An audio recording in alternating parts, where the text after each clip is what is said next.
नरेंद्र मोदी अब बिहारियों के खिलाफ बड़ा षड्यंत्र रच रहे हैं और इस बार हमला सीधा आपके वोट के अधिकार पर है। जी हां, आपने ठीक सुना।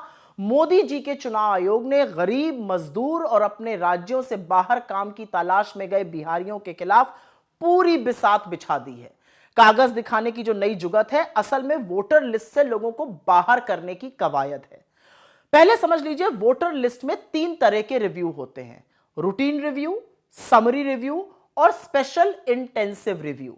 रूटीन रिव्यू क्या होता है? ये 365 दिन साल में चलता है। एग्जिस्टिंग वोटर लिस्ट में फेरबदल की जाती है, एडिशन डिलीशन होता रहता है, ये पूरे वक्त चलता रहता है। फिर होता है समरी रिव्यू।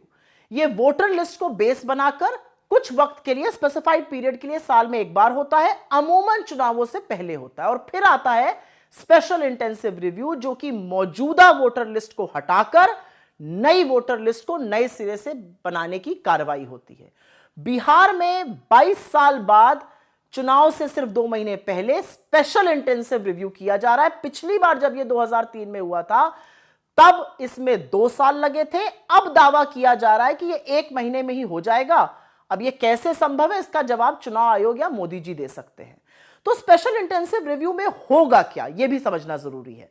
अगर आपका 2003 की वोटर लिस्ट में नाम था, तो वो नई लिस्ट में स्थापित हो जाएगा, इसमें कोई इशू नहीं है।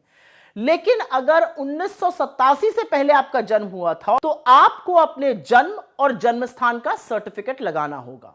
लेकिन अगर आपका जन्म 87 से 2004 के बीच में हुआ, तो आपको अपने माता या पिता में से एक का जन्म और जन्म स्थान का प्रमाण पत्र लगाना होगा। 2004 के बाद अगर आपका जन्म हुआ है, तो आपको अपने दोनों माता पिता का जन्म और जन्म स्थान का प्रमाण पत्र लगाना होगा। अब सवाल ये, इसमें कौन सी बड़ी बात है? तो पहले समझिए, प्रमाण पत्र मान्य कौन से हैं। बर्थ सर्टिफिकेट मतलब जन्म प्रमाण पत्र, जाति प्रमाण पत्र और स्कूल छोड़ने का प्रमाण पत्र, जो स्कूल लीविंग सर्टिफिकेट कहा जाता है। कौन से प्रमाण पत्र आपके मां बाप के लिए मान्य नहीं है? आधार और वोटर आईडी कार्ड। अब इसी से बहुत सारे ज्वलंत सवाल खड़े होते हैं। 3 महीने पहले ही बिहार में समरी रिव्यू हुआ था, तो उस समय स्पेशल इंटेंसिव रिव्यू की बात क्यों नहीं की गई? दूसरा सवाल, नए चुनाव आयोग ने बोला था अभी 1 महीने पहले कि उन्होंने 4000 कंसल्टेशन किए, तो उनमें से एक में भी स्पेशल इंटेंसिव रिव्यू पर चर्चा क्यों नहीं की गई? तीसरा बड़ा सवाल, इतना बड़ा कदम उठाने से पहले चुनाव आयोग ने राजनीतिक दलों से विचार विमर्श क्यों नहीं किया? ये सबसे बड़े स्टेक होल्डर्स होते हैं, ये चर्चा क्यों नहीं की गई? चौथा सवाल, ये जो स्पेशल इंटेंसिव रिव्यू है, ये किसकी मांग पर किया जा रहा है? कहां से डिमांड आई है ये होने की? पांचवा सवाल, 22 साल बाद एकाएक निर्णय क्यों लिया गया और शुरुआत बिहार से क्यों की जा रही है, जहां पर कुछ ही महीनों में चुनाव होने हैं?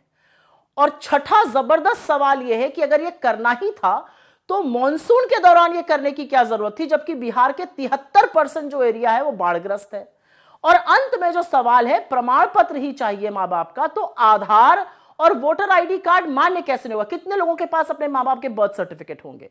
बिहार में 8 करोड़ वोटर हैं। इसका सीधा जो प्रभाव है वो 4 करोड़ 76 लाख पे पड़ेगा, जिनका 1987 के बाद जन्म हुआ है।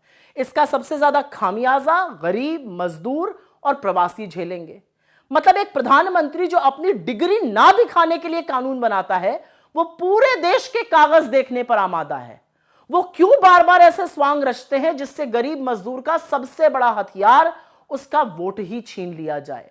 और जो बात बहुत सारे लोग कह रहे हैं कि ये एनआरसी का नवीनीकरण करके, नाम बदलकर जो काम चुनाव आयोग के द्वारा कराया जा रहा है, ये किस हद तक सही है, इसका जवाब सिर्फ और सिर्फ मोदी सरकार दे सकती है।